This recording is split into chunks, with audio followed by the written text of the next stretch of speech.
हमारे व्यस्त जीवन में ईश्वर की आवाज़। जीवन दो तरह का है। पहला होशपूर्ण जीवन, होश का जीवन। दूसरा है बेहोशी का जीवन। जो बेहोश है वह प्रार्थना में भी दिखावा करता है, अहंकार से संचालित है।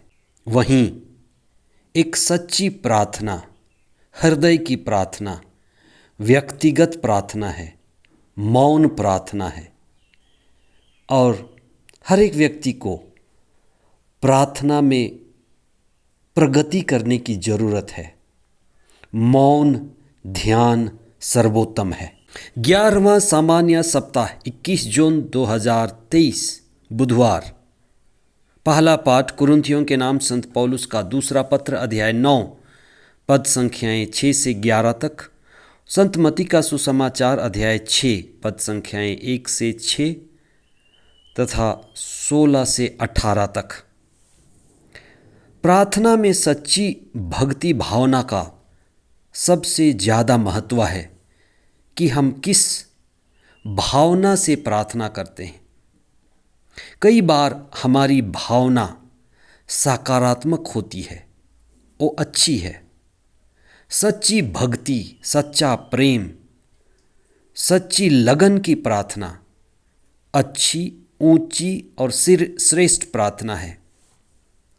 यह भी बड़ा मायने रखता है कि हम किस भावना से मंदिर जाते हैं, प्रार्थना की जगह जाते हैं, ईश्वर से जुड़ते हैं और ईश्वर के पास अपने को प्रस्तुत करते हैं। आज का सुसमाचार कहता है कि कुछ नकारात्मक भावना भी हैं जो अधार्मिक हैं, जो हमारी प्रार्थना में बाधा बन जाती हैं। इसलिए बहुत प्रार्थनाएं अधार्मिक भी होती हैं, दिखावे की होती हैं, चेतना रहित, बोध रहित, बेहोशी में की जाती हैं।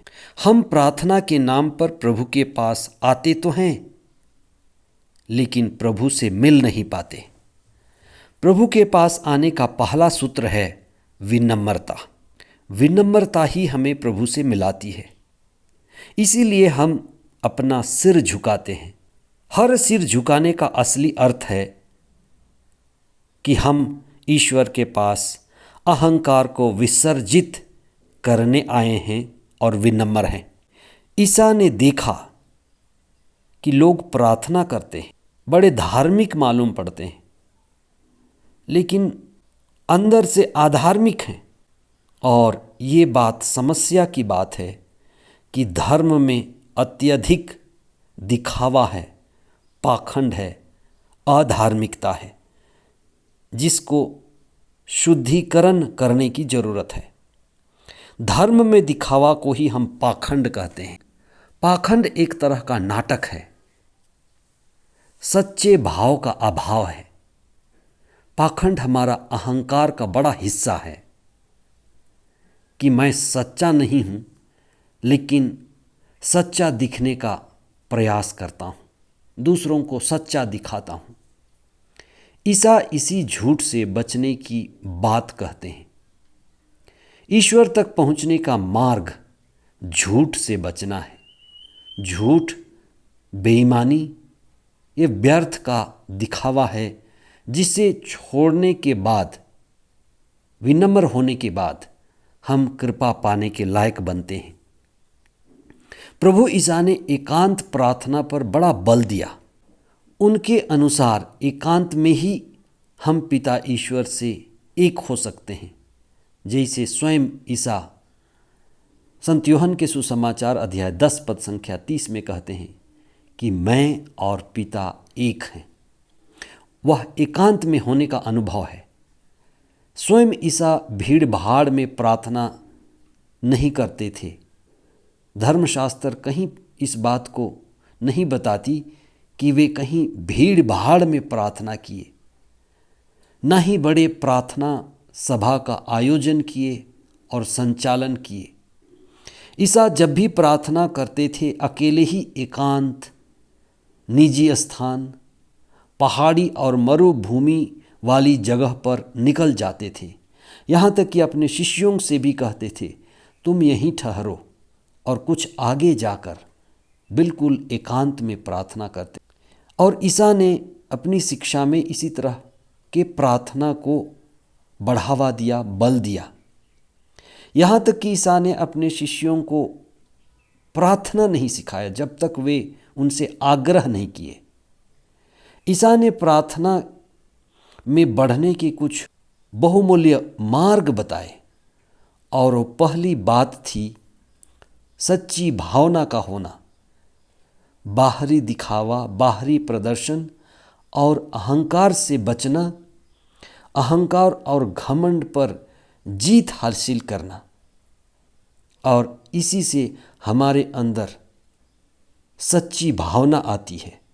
दूसरी बात, एकांत और मौन में होकर अपने अंदर की भावना, प्रेम की भावना, आत्मा में होकर ईश्वर की उपस्थिति में उनसे जुड़ना। तीसरी बात, जब हम उपवास करते हैं, त्याग तपस्या करते हैं, तो उसमें सच्ची भावना, प्रेम तथा श्रद्धापूर्ण भावना का होना जरूरी है और वही प्रार्थना को सार्थक बनाता है। आज भी हम प्रार्थना में जाते हैं, प्रार्थना करते हैं, परिवार में, समुदायों में, प्रार्थनालयों में। हमें इस बात पर ध्यान देना है कि धर्म में, प्रार्थना में शुद्धिकरण की ज़रूरत है, चेतना में बढ़ने की ज़रूरत है, और जो व्यर्थ का पाखंड, दिखावा, आधार्मिकता है उससे ऊपर उठने की ज़रूरत है। बेहोशी में की गई प्रार्थना, अचेत मन, मात्र दिखावा है। इसलिए हम विशेष प्रार्थना करें कि हम आत्मा की संगति में होकर प्रार्थना, आत्मा के साथ होकर प्रार्थना करें, आत्मा में आविष्ट होकर प्रार्थना करें। इसीलिए प्रभु यीशु ने हमें पवित्र आत्मा का सहारा लेने के लिए कहा, मैं तुम्हें पवित्र आत्मा दूंगा, मैं तुम्हें एक सहायक दूंगा। वही पवित्र आत्मा हमारा सहायक है जो हमें प्रार्थना के योग्य बनाता है।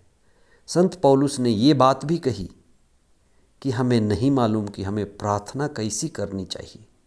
पवित्र आत्मा हमारा सहायक है, हमारी प्रार्थना में हमारा साथ देता है। हम चेतनापूर्ण, होशपूर्ण और आत्मापूर्ण प्रार्थना में बढ़ें। आमीन।